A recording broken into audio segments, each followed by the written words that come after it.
तो आज के अपने वीडियो का टॉपिक है बहुत ही प्यारा सा क्लास 9th के भारतीय भवन पब्लिकेशन से पहला जो चैप्टर है वास्तविक संख्या उसका दूसरा एक्सरसाइज देखेंगे प्रश्नावली 1 का बी। ठीक है, इस एक्सरसाइज में क्या है क्वेश्चन मैं बड़े प्यारे भाई अपने अपरिमेय और परिमेय संख्या से रिलेटेड क्वेश्चन है। परिमेय संख्या और अपरिमेय संख्याओं का डिफिनेशन आप लोग अच्छे तरीके से जानते हैं। परिमेय संख्याएं वैसी संख्याएं जिसे p/q के रूप में लिखा जा सकता है। अपरिमेय संख्याएं वैसी संख्या जिसे p/q के रूप में लिखा जा सकता है या फिर नहीं भी लिखा जा सकता है और p और q में से कोई एक जो होगा पूर्णांक नहीं होगा या फिर दोनों पूर्णांक नहीं होगा।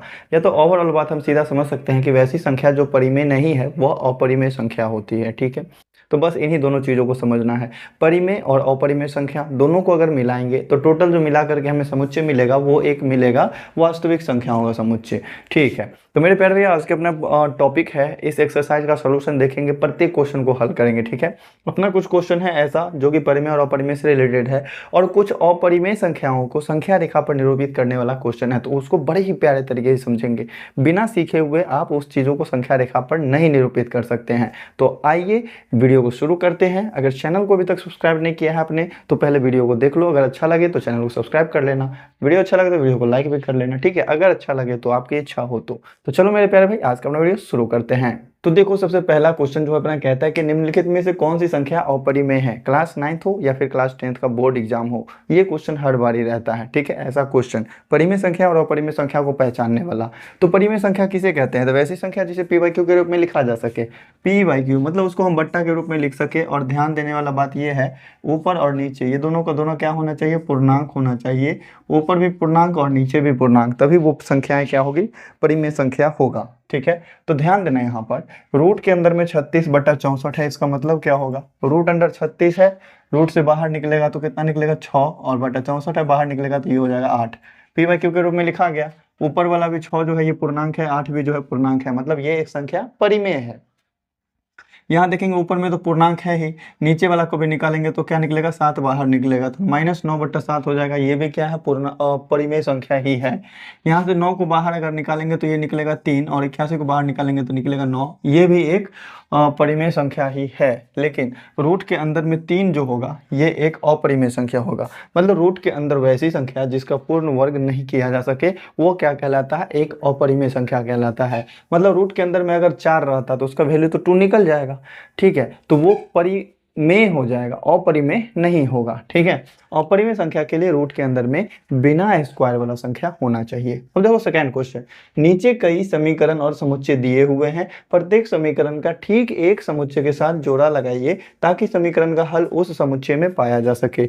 मतलब आपको जोड़ा लगाना है, जो जो सही सही मैचिंग हो रहा है ना उसका क्या करना है, हमको जोड़ा लगाना है। इस तरफ अपना जो है समीकरण दिया हुआ है, इस तरफ जो है उसका हल दिया हुआ है जो कि समुच्चय है। ठीक है, हम क्या करेंगे, इस सभी समीकरणों को हल करेंगे और किसी भी समीकरण को अगर जीवन में हल करते हैं हम तो जो भी वेरिएबल उसमें होता है, जो भी चर होता है x, y, z, इस सब का हम वैल्यू निकालते हैं। तो देखना यहाँ पर 1, 2 और 3 और 4 में क्या है, केवल x ही सब में दिखाई दे रहा है। तो यहाँ पर हम थोड़ा सा सॉल्व करते हैं, एक काम करो हम अलग ही सॉल्व करते हैं।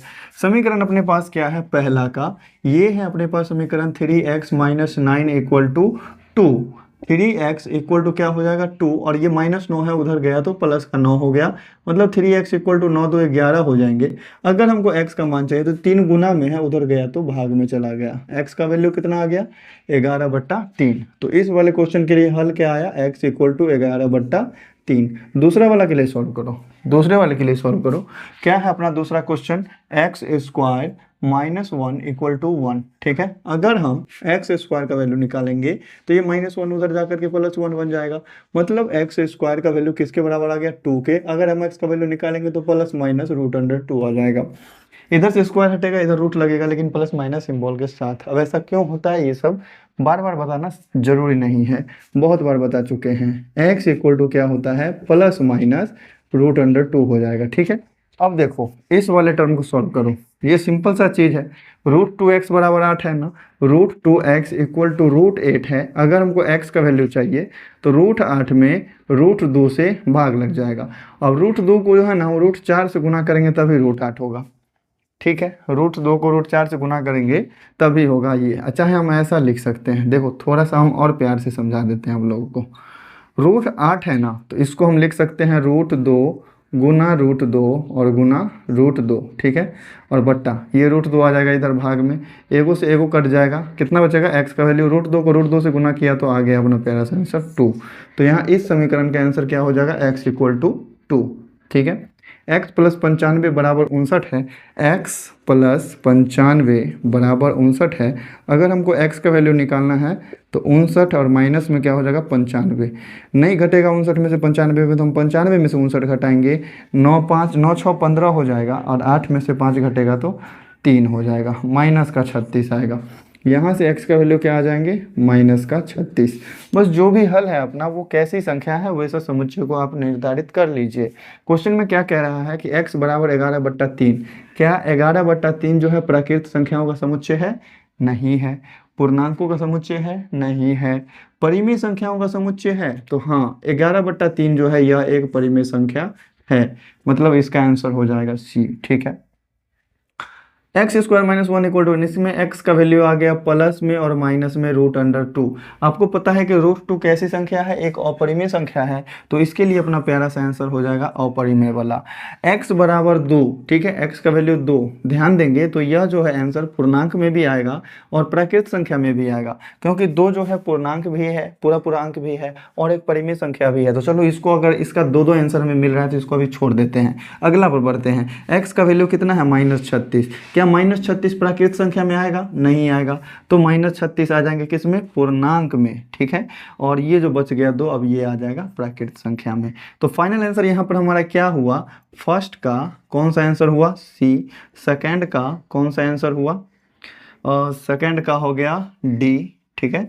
थर्ड का हो गया ए, थर्ड का हो गया ए, और फोर्थ का आंसर क्या हो गया अपना, ये फोर्थ का आंसर हो गया बी, ठीक है। उम्मीद करते हैं बहुत ही प्यारे तरीके से समझ गए होंगे, इसमें ज़्यादा दिमाग लगाने वाला कोई ऐसा चीज़ खास था नहीं। स्क्रीनशॉट लेकर के नोट करना चाहते हैं तो नोट करिए, फिर बढ़ते हैं इसके बाद अपने नेक्स्ट क्वेश्चन पे। तो देखो अब अपना जो है क्वेश्चन लैंग्वेज वाला बस यही था। अब इसके बाद जो अपना क्वेश्चन आएगा वो है संख्या रेखा पर परिमेय संख्याओं को निरूपित करना।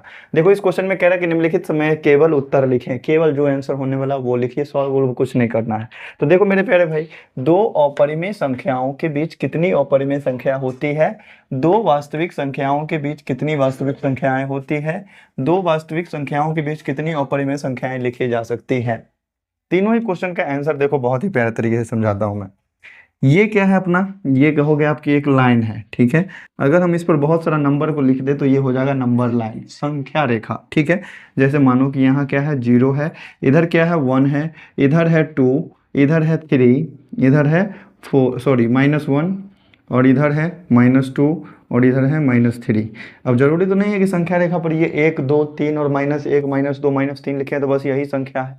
क्या 0 और 1 के बीच में और भी संख्या नहीं होगा क्या, अनंत संख्याएं होंगी। जितनी भी संख्याएं हैं दुनिया में, वास्तविक जितनी भी संख्या है सब संख्या रेखा पर है।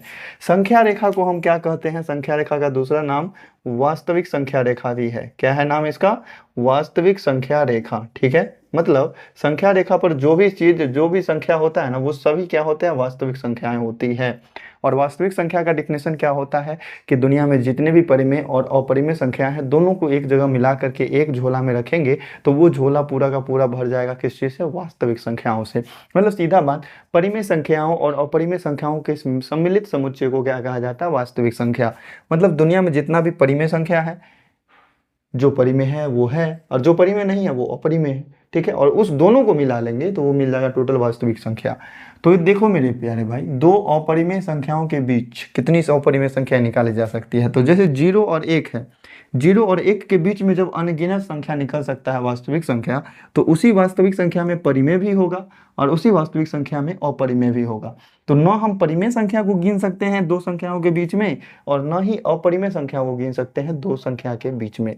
जैसे देख लो √2 है और एगो √3 है, ठीक है। इस दोनों के बीच में क्या रूट वाला संख्या मिलेगा, अनगिनत रूट वाला संख्या मिल जाएगा।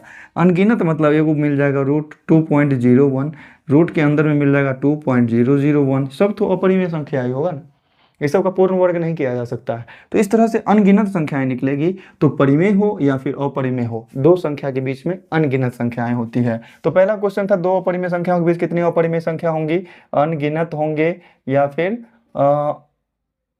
अनगिनत होंगे। ठीक है, दो वास्तविक संख्याओं के बीच कितनी वास्तविक संख्याएं होती है, ये भी होंगे अनगिनत। ठीक है, ये भी होंगे अनगिनत। दो वास्तविक संख्याओं के बीच कितनी अपरिमेय संख्याएं लिखी जा सकती है, दो को वास्तविक संख्या हम 0 और 1 ले लिए, इसके बीच में क्या वो अपरिमेय संख्या होगा, अनगिनत। ठीक है, हम गिन ही नहीं सकते हैं, अनगिनत। ठीक है, अब कह रहा है परिमेय संख्याओं के समुच्चय और अपरिमेय संख्याओं के समुच्चय में कितनी संख्याएं उभयनिष्ठ हैं। उभयनिष्ठ मतलब क्या होता है, कॉमन। परिमेय संख्या और अपरिमेय संख्या ये तो दोनों एक दूसरे का उल्टा है ना, दोनों तो एक दूसरे का उल्टा है। परिमेय जैसे मान लो कि ये है 2/3, परिमेय में है 4/6, 5, 3, 2/4, ये सब क्या है, परिमेय संख्या है। इसका समुच्चय बनाना है तो हम क्या करेंगे, मिडिल ब्रैकेट में लिखेंगे, हम आपको समझाने के लिए बता रहे हैं। ठीक है, और अपरिमेय संख्या में क्या आएगा, √2 आ जाएगा, √3 आ जाएगा, √5 आ जाएगा, पाई आ जाएगा। तो बताओ इस दोनों सब चीज में कुछ कॉमन मिलेगा क्या, परिमेय और अपरिमेय तो खुद तो एक दूसरे का उल्टा है, तो उस दोनों में कॉमन क्या मिलेगा, कुछ नहीं मिलेगा कॉमन। तो क्या कह रहा है यहाँ पर, परिमेय संख्याओं और के समुच्चय और अपरिमेय संख्याओं के समुच्चय में कितनी संख्याएं उभयनिष्ठ हैं। तो क्या लिखेंगे इसका आंसर, एक भी नहीं, एक को वो चीज नहीं है ऐसा जो कॉमन मिलेगा दोनों में। परिमेय संख्याओं तथा अपरिमेय संख्याओं के समुच्चय के सम्मिलन से कौन सा समुच्चय कहा जाता है, सम्मिलन को कौन सा समुच्चय कहा जाता है, मतलब परिमेय और अपरिमेय दोनों को मिला दिए तो कौन सा समुच्चय मिलेगा, हमको वास्तविक संख्याओं का समुच्चय मिल जाएगा। तो ये बहुत ही प्यारा सा चीज था, ये कहेंगे इसको वास्तविक संख्याओं का समुच्चय, वास्तविक संख्याओं का समुच्चय। ठीक है, अब देखो लास्ट वाला पॉइंट, लास्ट क्वेश्चन क्या है, लास्ट क्वेश्चन कह रहा है कि क्या प्रत्येक अपरिमेय संख्या के संगत संख्या रेखा पर एक बिंदु होता है, क्या प्रत्येक अपरिमेय संख्या के संगत संख्या रेखा पर एक बिंदु होता है। मतलब कहने का मतलब जितनी भी परिमेय संख्या है क्या हम उस सभी को इस संख्या रेखा पर व्यवस्थित कर सकते हैं, जी बिल्कुल। मतलब दुनिया में जितना भी वास्तविक संख्या है ना सब होगा इस संख्या रेखा पर। तो परिमेय और अपरिमेय संख्या का क्या कहना, परिमेय भी इसी में आएगा, अपरिमेय भी इसी में आएगा, तो इसका आंसर हो जाएगा हाँ, इसका आंसर हो जाएगा हाँ। ठीक है, तो चलो उम्मीद करते हैं ये सब क्वेश्चन समझ गए होंगे अच्छे से। हालांकि इसका तो आंसर बुक में दिया हुआ है, देख करके समझ सकते थे, लेकिन जो चीज़ हमने इतना बोल करके समझाया वो चीज़ ऐसे कंसेप्ट क्लियर नहीं होगा वहाँ से। तो चलो अब बढ़ते हैं अपने नेक्स्ट क्वेश्चन, क्वेश्चन नंबर 4 पे, जिसमें संख्या रेखा पर निरूपित करना है अपरिमेय संख्याओं को। देखो बहुत ही प्यारा सा कंसेप्ट है इस चीज़ों को बनाने का, रूट वाली संख्या को या अपरिमेय संख्या को संख्या रेखा पर निरूपित करना कैसे, बहुत ही प्यारे तरीके से। देखो √3 है, माइनस में √3/2 है, बड़ा उत्पटांग सा नंबर है। अब इसको संख्या रेखा पर हम लोग रखेंगे कहाँ पर, संख्या रेखा पर 0, 1, 2, 3, -1, -2, -3 ये सभी संख्याएं हमको मालूम है कि कहाँ पे होती है, लेकिन ये रूट वाली संख्याएं हमको नहीं पता। तो बहुत ही प्यारा सा कंसेप्ट है यहाँ पर। देखो आप समकोण त्रिभुज के बारे में जानते हैं, समकोण त्रिभुज कैसा होता है, तो वैसा त्रिभुज जिसका एक कोण 90 डिग्री का हो। ठीक है, एक कोण ये वाला 90 डिग्री है। समकोण बनाने वाले दोनों भुजाएं लंब और आधार होती है, तो ये भुजा लंब हो गया और नीचे वाला क्या हो गया, आधार। ठीक है, और सबसे बड़ी भुजा जो समकोण के सामने वाला होता है ना, ये कर्ण होता है।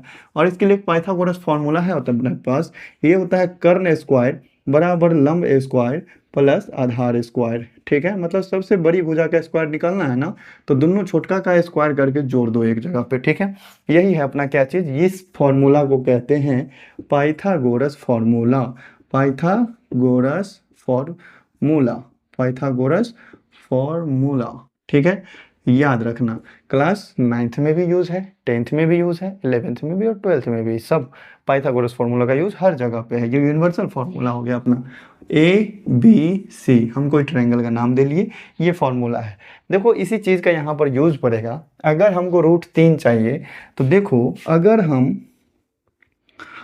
अगर देखो यहाँ पर ध्यान देना कि अगर हमको √3 चाहिए तो हम क्या कर सकते हैं, अगर हमको √3 चाहिए तो इस लंब और आधार, ध्यान देना लंब की जगह पर अगर 1 हो जाए तो 1 का स्क्वायर प्लस आधार की जगह पर मान लो कि √2 हो जाए तो √2 का स्क्वायर, इस दोनों को जोड़ेंगे तो क्या मिलेगा, कर्ण का स्क्वायर मिलेगा ना।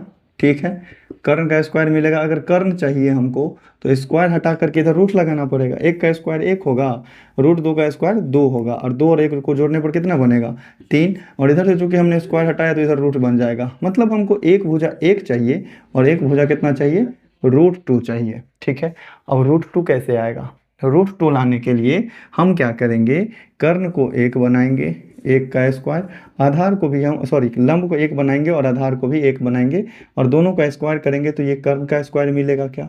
ठीक है, ये जो हमको कर्ण का स्क्वायर मिला कितना 2, तो अगर कर्ण का वैल्यू निकालेंगे तो ये निकलेगा √2। तो √2 लाने के लिए या फिर √3 लाने के लिए या फिर √5 लाने के लिए आपको किन किन चीज़ों को जोड़ना होगा, या फिर आप सीधे सोचो कि समकोण त्रिभुज में लंब और आधार को क्या बनाया जाए जिससे कि कर्ण हमारा इतना पूरा हो जाए। तो √3 तो डायरेक्ट से नहीं ही पुरा सकते हैं, पहले हम √2 पुराएंगे और फिर उसके बाद √3 पुराएंगे। देखो इसके लिए आपको ज्यामिति वाले जो भी इंच प्रकार होते हैं उन सब चीज़ों का जरूरत पड़ेगा। एक और नंबर क्वेश्चन को सॉल्व करेंगे, बहुत ही प्यारा सा। देखो √3 है तो सबसे पहले हम कोशिश करेंगे √2 लाने का। जैसे नंबर लाइन आप बना लीजिए, ये इनफाइनाइट तक जाएंगे। यहाँ पर हमने बनाया क्या चीज़ 0, ठीक है। यहाँ पर क्या है, ये है 1, ये क्या है 2, ठीक है, आगे है 3, लेकिन उतने तक तो जाना नहीं है। √3 है, इसका वैल्यू 1.732 के आसपास होगा, मतलब 2 से थोड़ा सा पीछे ही होगा। हम क्या करेंगे, यहाँ पर एक समकोण त्रिभुज का रचना करेंगे। 0 से 1 है ना, देखो √2 लाएंगे। पहले √2 लाने के लिए हमको लंब को रखना होगा एक, आधार को भी रखना होगा एक। तो हम क्या करते हैं, इसको हम आधार बनाते हैं, ठीक है। दूसरा पेन लेते हैं यहाँ पर हम क्या करते हैं, इसको हम आधार बनाते हैं 1 तक, ठीक है। ये रहा अपना आधार। यहाँ पर हम करेंगे ठीक 90 डिग्री पर 1 यूनिट का जो है अपना एक लाइन खींचेंगे 90 डिग्री पर चांद के मदद से, ठीक है। चांद के मदद से यहाँ पर ठीक 90 डिग्री पर ऊपर की तरफ 1 यूनिट नाप लेंगे। जितना यहाँ से यहाँ तक नापा गया है इतना ही नाप करके ऊपर बनाएंगे। तो देखो यहाँ पर उसके बाद अगर हम इस दोनों पॉइंट का डिस्टेंस नापेंगे तो ये क्या होगा, कर्ण होगा कि नहीं होगा। और ये कर्ण कितना हो जाएगा, ये चूंकि 1 है और ये भी 1 है तो लंब स्क्वायर और प्लस आधार स्क्वायर बराबर क्या होता है, कर्ण स्क्वायर। एक का स्क्वायर जोड़ेंगे 2 होगा और कर्ण का स्क्वायर है यहाँ पर हो जाएंगे ये √2। मतलब ये वाला जो डिस्टेंस है ना, ये आपका क्या है, √2 है। अब क्या करना, ये जो चाप होता है ना, चाप, उसकी मदद से आप यहाँ से यहाँ तक चूज करना और फिर उसको बढ़ा करके देखना कि यहाँ कहाँ मिल रहा है। तो वो कुछ यूं यहाँ पर मिलेगा। हमको क्या करना है, उस चाप को बढ़ाना है ऐसे करके और देखना है कि ये कट कहाँ पर रहा है, तो कटेगा यहीं पर। तो ये अपना यहाँ से लेकर के यहाँ तक का जो डिस्टेंस हुआ ये कितना हो गया, अपना √2 हो गया। मतलब ये वाला जो पॉइंट है यहाँ पर क्या होगा, √2 होगा। ठीक है, चलो हमको √3 लाना था ना, लेकिन हमने लाया क्या, √2। चलो इसको भी हम थोड़ा सा और अच्छा बना देते हैं। ये हो गया अच्छा सा, ये हो गया अच्छा सा, ठीक है।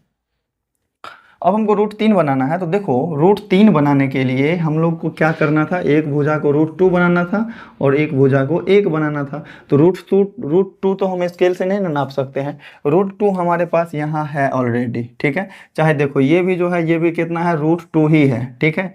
√2 ये है, इस पर अगर हम 1 सेंटीमीटर यूनिट का एकदम 90 डिग्री पर वो लाइन बना दे 1 यूनिट का, तो ये भी 90 डिग्री यहाँ पर बनेगा, ठीक है। बनेगा कि नहीं बनेगा, एक काम करो ये वाला कर्ण को हम मिटाते हैं। ये भुजा कितना है, √2 यूनिट है, ठीक है।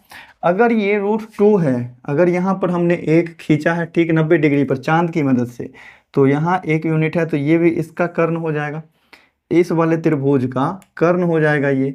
और इस वाले त्रिभुज का कर्ण अगर हम लोग निकालेंगे तो कौन सा बड़ा पार्ट होगा, ये तो हमने 1 माना था ना, √2 है, इधर 1 नापे थे, √2 का स्क्वायर प्लस 1 का स्क्वायर बराबर कर्ण का स्क्वायर, यही ना होगा।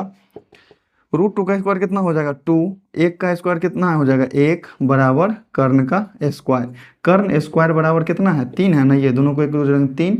अगर हमको कर्ण का वैल्यू निकालना है तो क्या हो जाएगा √3, ठीक है।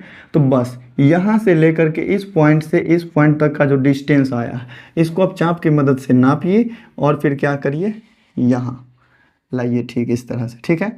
तो यहाँ पर क्या हो जाएंगे √3, ठीक है। क्योंकि हमने बिना प्रकार की सहायता से बनाया है तो हो सकता है थोड़ा टेढ़ा मेढ़ा बन गया होगा, लेकिन उम्मीद करते हैं बहुत ही प्यारे तरीके से समझ गए होंगे, ठीक है। अगर ये चीज़ नहीं समझ में आए तो वीडियो को पीछे करो, फिर से देखो, सब कुछ समझ में आएगा। जो भी चीज़ इसका कंसेप्ट होता है वो हमने आपको सारा समझा दिया, ठीक है। बस ये वाला पॉइंट जो √3 है हमको उसको डिनोट कर देना है। अब हमको पता चल गया कि संख्या रेखा पर √3 कहाँ पर होगा। चूँकि ये वाला जो लाइन है इसका वैल्यू, इसका लंबाई कितना होगा √3 का है कि इस समकोण त्रिभुज का लंब 1 है और आधार कितना है √2 है, तो ये कर्ण कितना मिलेगा √3 मिलेगा।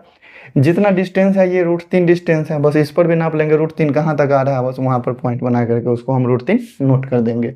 अब हमें बताना है कि माइनस का √3/2 कितना होगा। बहुत ही प्यारा सा चीज़ है, कुछ नहीं है ज़्यादा। √3/2, √3 हमको मालूम है, √3 अगर हमें पता है पहले से कि √3 कहाँ पर है, तो बट्टा 2 का मतलब क्या हो गया, आधा। बट्टा 2 का मतलब क्या हो गया, आधा।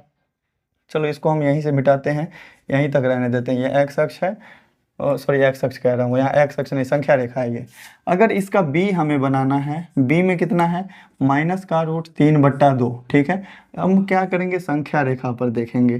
संख्या रेखा पर यहाँ से 0 था ना, ये जो पहला क्वेश्चन जैसे हम बनाए ना, √3 जैसे निकाले, वैसे ही आपको क्या करना है, √3 डिस्टेंस निकालना है। तो मान लीजिए कि अगर √3 यहाँ निकला, √3 यहाँ निकला, तो माइनस √3 यहाँ इतना ही डिस्टेंस पर पीछे होगा, होगा कि नहीं होगा, यहाँ पर हो जाएगा -√3। जैसे यहाँ पर 1 है तो इधर पीछे में -1 होता है, ठीक वैसे ही अगर -√3 हमको पता है कि यहाँ पर है, तो -√3/2 मतलब -√3 का आधा कहाँ पर होगा, तो बस इस दोनों के जस्ट बीच में। अब जस्ट एकदम एग्जैक्ट बीच में हम कैसे पता करेंगे, बस वही चाप की मदद से। चाप लेना है आपको, यहाँ से इसके आधा पर से ज़्यादा पर आपको क्या करना है, ऊपर एक कट मारना है, ऐसे एक कट आपको ऐसे नीचे मारना है, फिर इस पर से भी उतना ही डिस्टेंस पर इधर कट मारना है, और एक बार आपको ऐसे घूम के कट मारना है, ठीक है। और ये जो पॉइंट है और ये जो पॉइंट है, ऐसे करके सीधा मिलाएंगे ना, सीधा तो नहीं मिला, लेकिन आप प्रकार की मदद से करेंगे तो ये सीधा मिलेगा, वो ठीक बीचों बीच कट करेगा। तो ये वाला वैल्यू हो जाएगा -√3/2, ठीक है।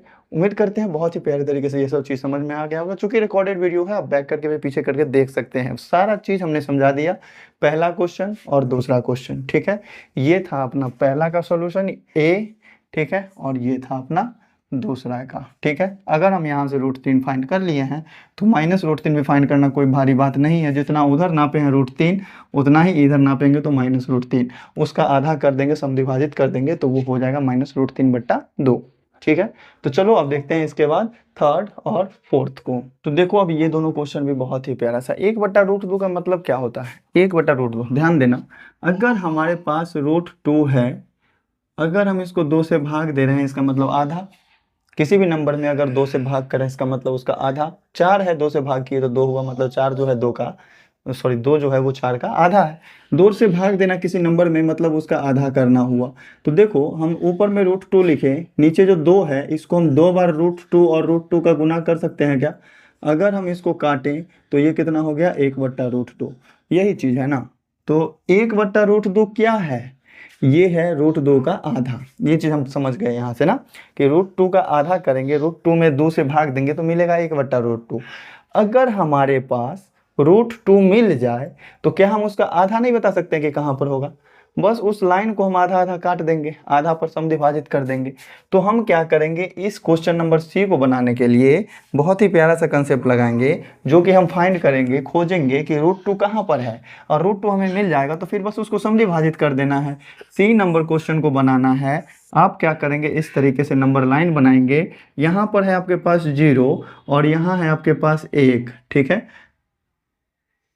और थोड़ा सा और आगे बढ़ा लो, 1 है तो यहाँ पर कहीं ना कहीं होगा 2, ठीक है। आपको जो है √2 चाहिए, ठीक है। तो फॉर्मूला क्या होता है आपके पास, कर्ण स्क्वायर बराबर लंब स्क्वायर प्लस आधार स्क्वायर, ठीक है। अगर हमको कर्ण केवल चाहिए वैल्यू, तो उधर क्या हो जाएगा, रूट लग जाएगा, √अंडर लंब स्क्वायर प्लस आधार स्क्वायर, ठीक है।